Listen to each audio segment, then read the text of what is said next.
So, is there life after philosophy? I'm interviewing philosophy majors years after graduation. Let's hear what they have to say. I'm Christopher Annadale.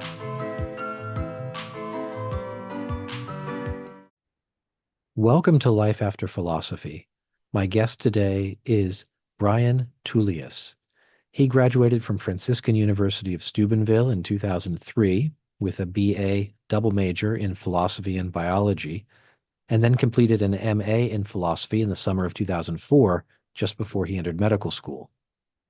He earned an MD from University of Nebraska College of Medicine in 2008.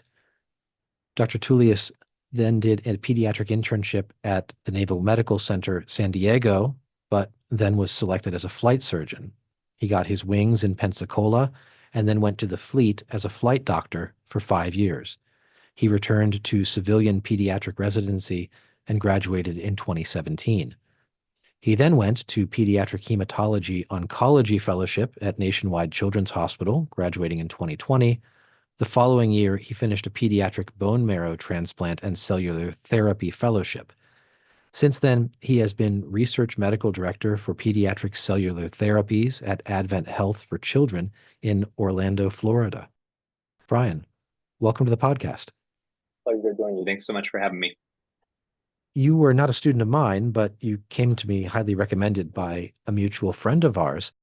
And just reading through your introduction here, your list of credentials is enormous. It seems like you have been in school kind of constantly for the past 20 or 25 years. Is that the way it feels now? My wife would agree that that's how it feels, and I do too. Yeah, it's been constant.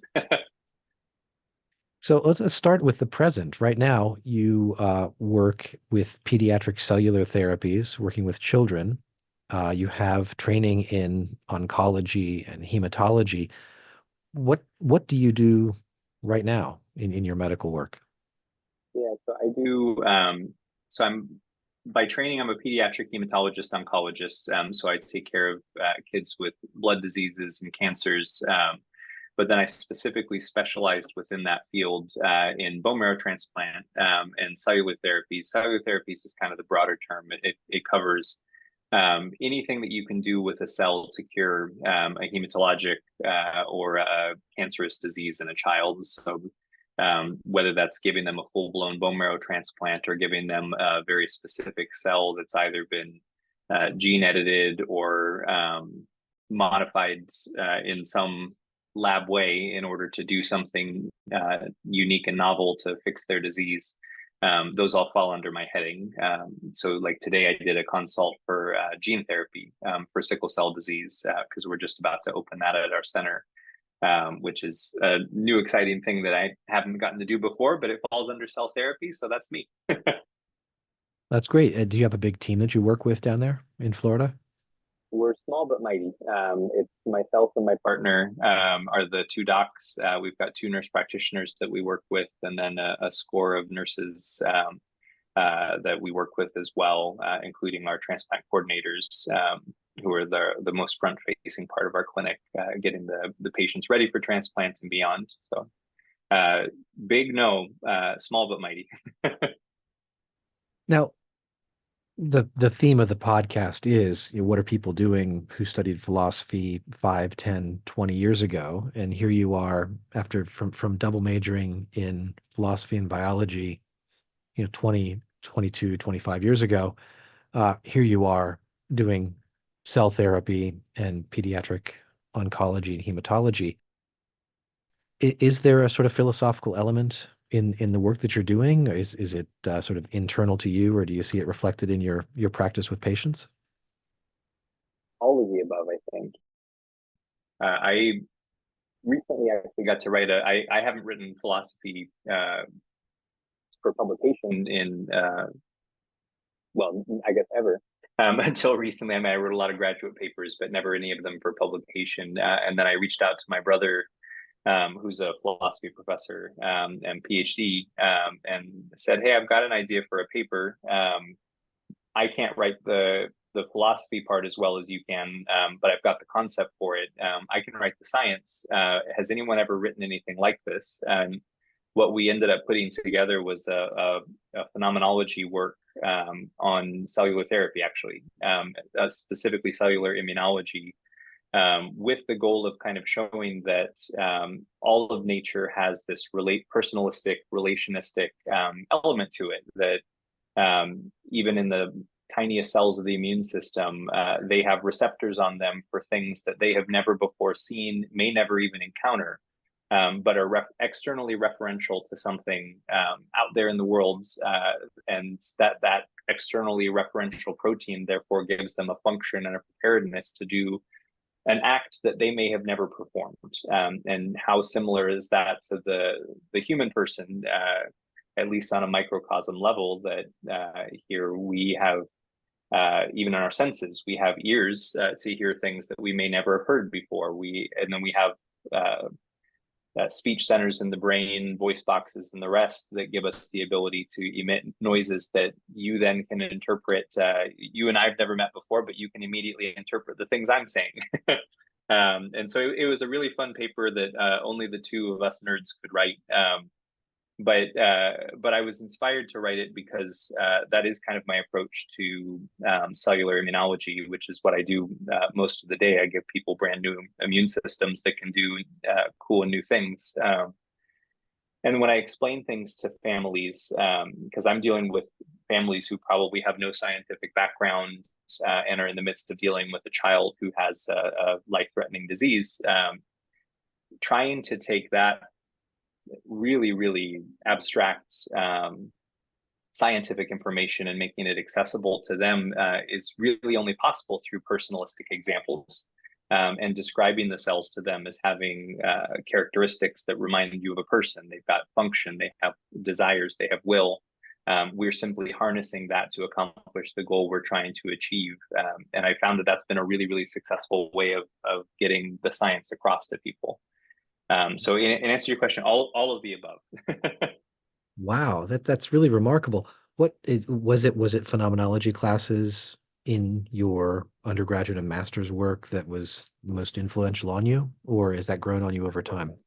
No, for sure. I was the most inspired by those out the gate. I had never even, I guess it's not fair. I'd say I've never heard of philosophy before college, but my sophomore year, I'd always had a love of intellectual pursuits. But my sophomore year, I went and did a semester in Austria.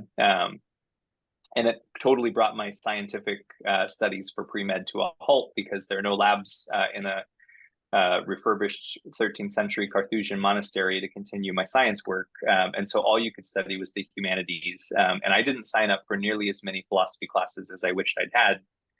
But I fell so rapidly in love with philosophy that I didn't ditch any of my actual classes, but I would just go and attend. I don't even think I signed up to audit. I probably owe Steubenville money for auditing classes I didn't pay for. But I'd show up on the professor's doors each day, and I would attend the class and read the books and comment on the discussions, to the point that one of the professors came to me at the end of the semester and said, "Gosh, Brian, you didn't show up for the final. I'm worried you're not going to pass the class." And I said, I wasn't in your class.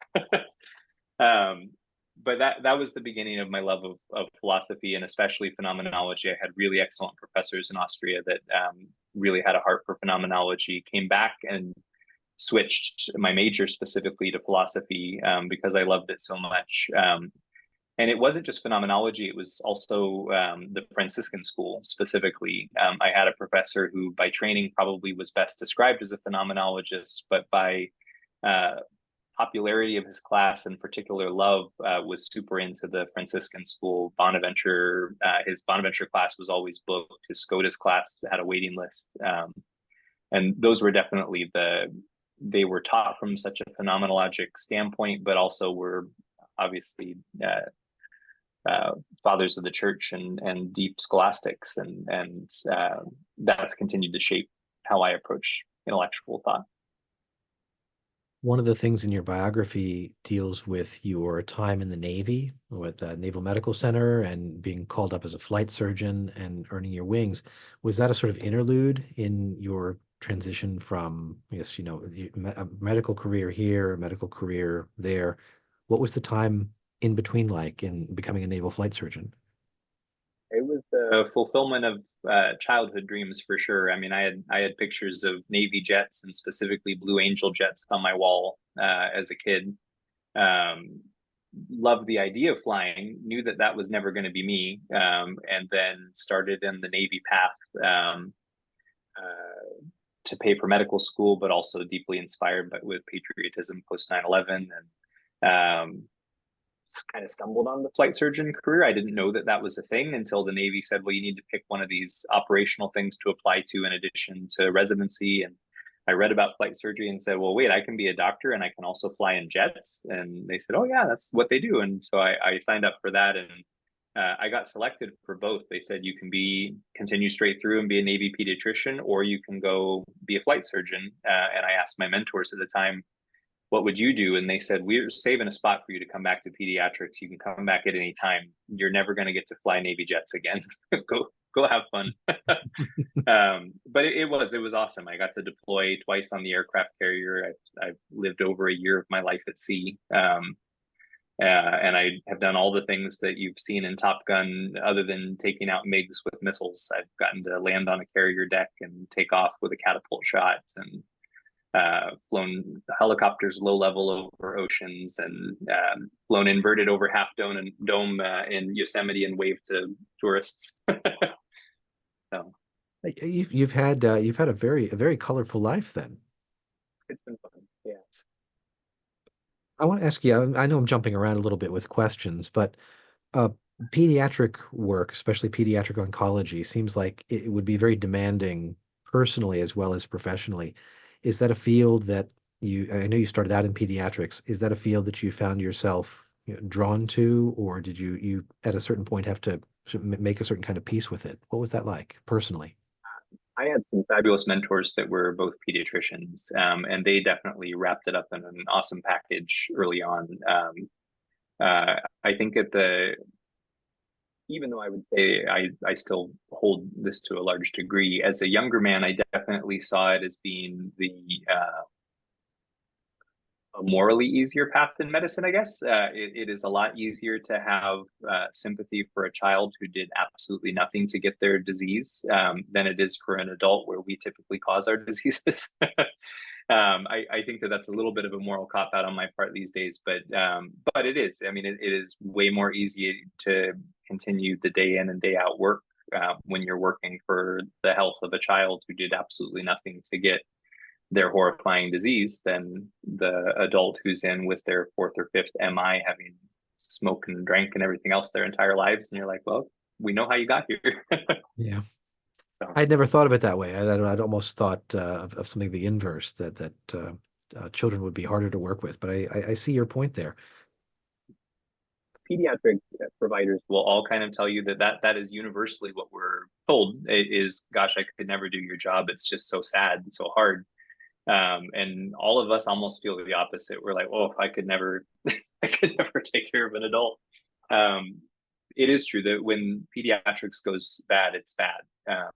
But thankfully, we have a lot more wins in the win column, even in my field, where I mean, I'm dealing with some of the worst diseases that you can get, and some of them just have absolutely abysmal outcomes no matter what we do. And even in the midst of that, I still have, even in my profession, I have more wins in the win column than losses, and it's what keeps you afloat and keeps you sane.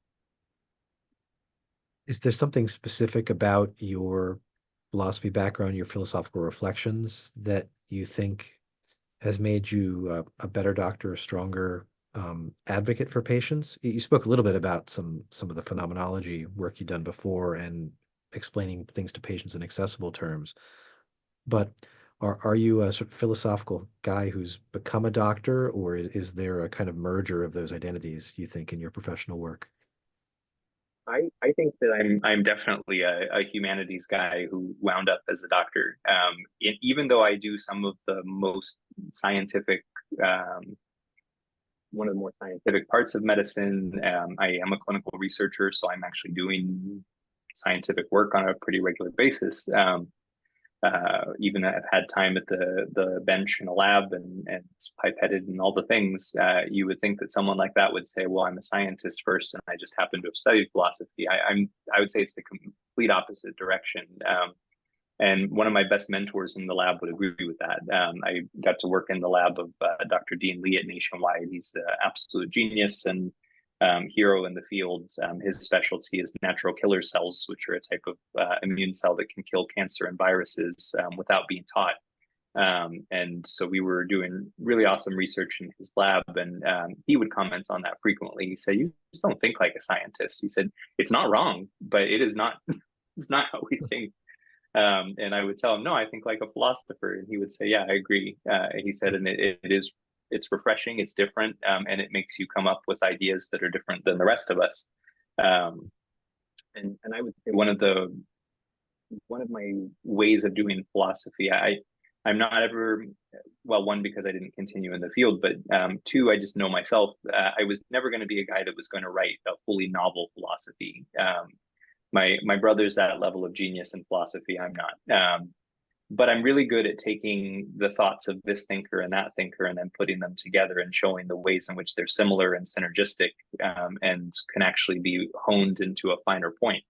That's kind of how I am in science too. I'm not ever going to come up with this Nobel Prize winning thing. But I can read this person's work and that person's work and say, well, what if you put the two of those things together and we did something novel with it? And that's been kind of my approach in science as much as it was my approach in philosophy. So I definitely more the philosopher who just happened to find himself in science. That's great. I was thinking about in a a different, perhaps in some ways parallel area.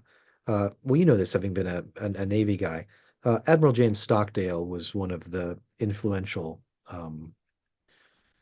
reformers of the Naval Academy and the service academies generally, especially in the sense of introducing philosophy and the study of philosophy, the study of Stoicism and other areas of philosophy into those curriculum.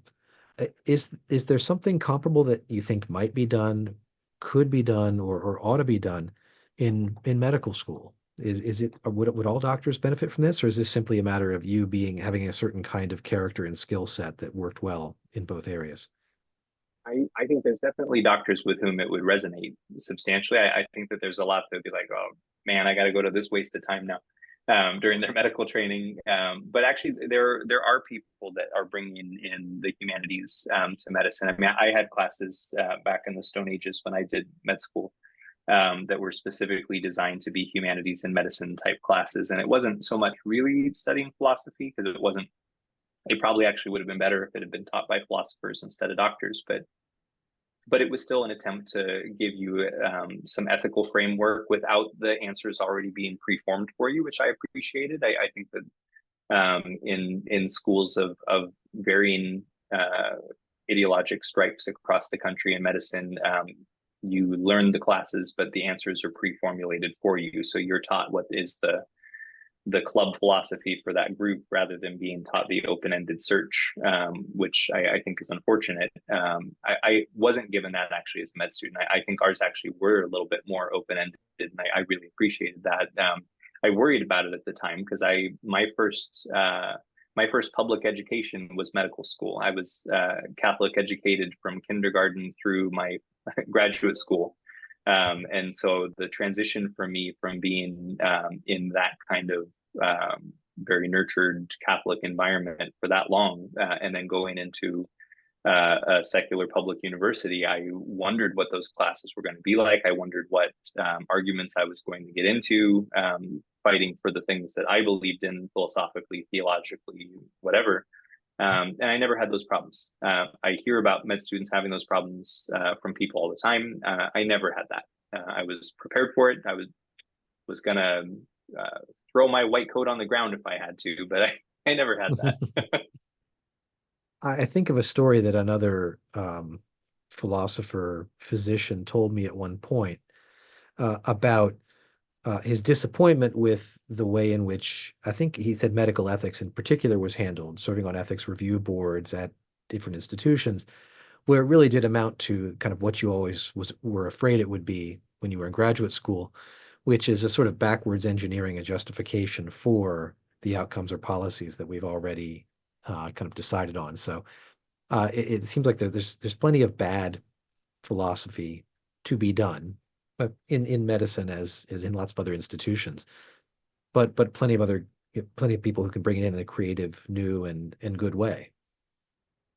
I think that's right. And I think that you suffer from on a lot of those committees. And here I'm not speaking to my own hospital. I actually haven't had to serve with or on a ethics committee here yet, so I can't comment on ours specifically. But in the committees I have interacted with previously, I do think that that is the case. You've got sort of a pro forma set of answers that have been predetermined, and it's not something that is. And I think that the problem is you have people that are not philosophers that are doing it. They've been taught philosophy from the science perspective, and not philosophy for its own sake. They don't understand ethics as an ethicist. They understand it as taught by scientists, and I think that's unfortunate. If we wanted to boost the number of sort of humanities guys in medicine like you, do you think the right approach would be to try to pull people who are strong in humanities in the direction of med school and science and give them some of those skills and chops, or to try to get more humanities education to people who are already kind of tracking themselves through science and medicine towards the kind of career that you have? I think either approach sounds great. I think that in general, I tend to be a weird story among the ones that I hear. So I think that you probably have a lot more success with the latter of teaching people already medically interested than the former. Although I do wonder, so many of them have such a scientific focus from minute one.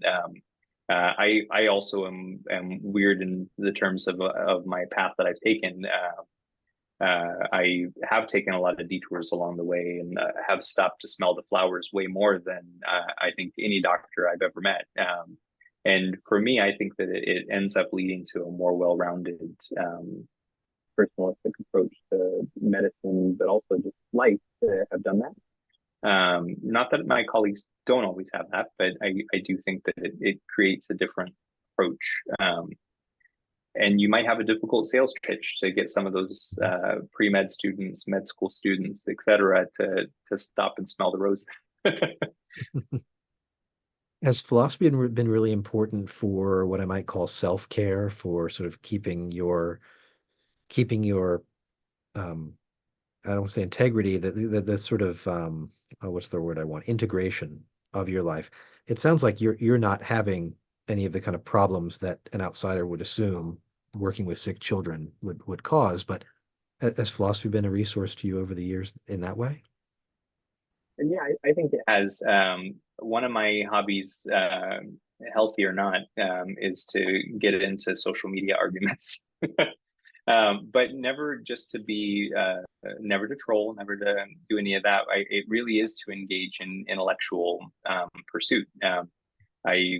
I really enjoy the process of writing, and I don't just write for the cheap seats when I do it. Like I really want to give you a thorough rundown of an issue, and let's really work through this thing. And it's great for me because it continuously makes me form my thought.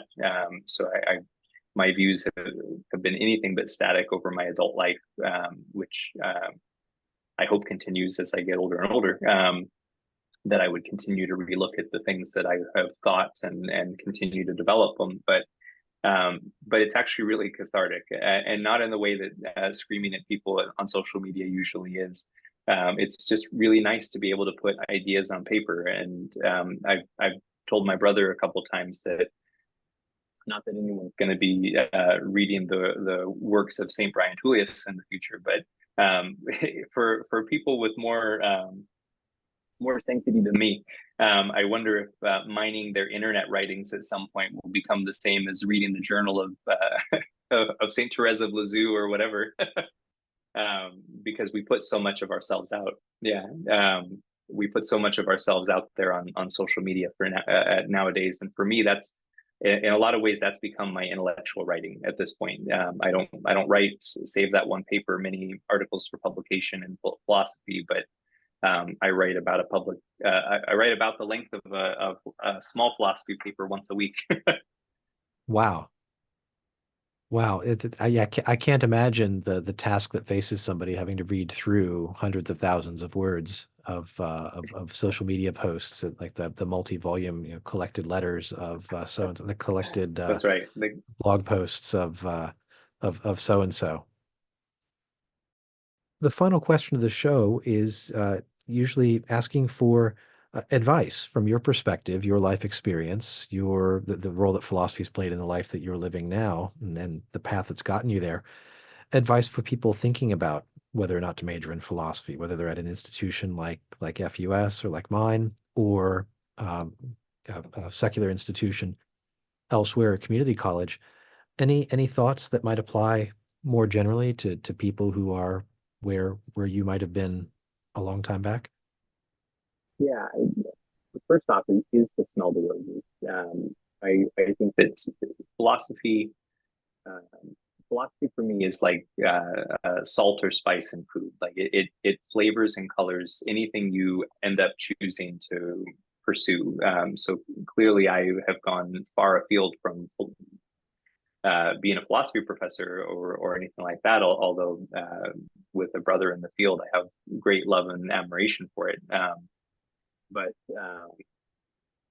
it's colored and flavored literally everything in my life.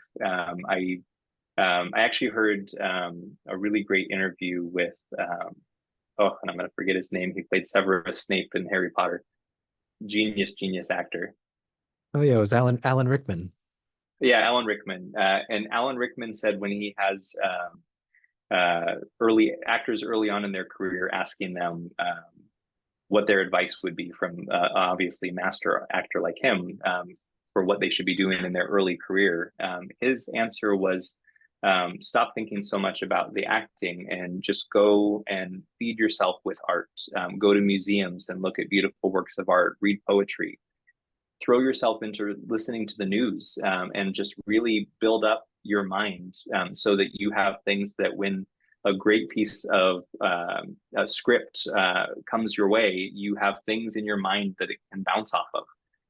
Philosophy has been that for me. It doesn't matter whether it's science. It doesn't matter whether it's talking to a family who's grieving, talking through a family who is in extremis. Philosophy has given me that springboard that I can go back to and bounce off of. And I know how to respond to a family that's in extremis. I know how to examine that scientific question. As I'm designing that research study, I know what the logical parameters of our ends and goals should be because I'm bouncing it off of that philosophy background. So I'd say Alan Rickman gave the best advice. Although you should definitely fill your mind with art as well, but I would say fill your mind with philosophy. It's some of the greatest works the human mind has accomplished. And then as you approach whatever it is you want to turn your mind to, it really does serve as that springboard to bounce back out towards. That's great advice. Thank you so very much. This has been a wonderful half hour that we've spent together.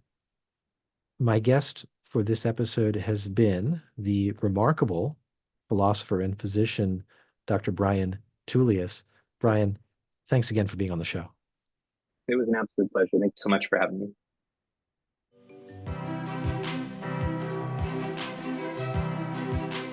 Thank you for listening to Life After Philosophy.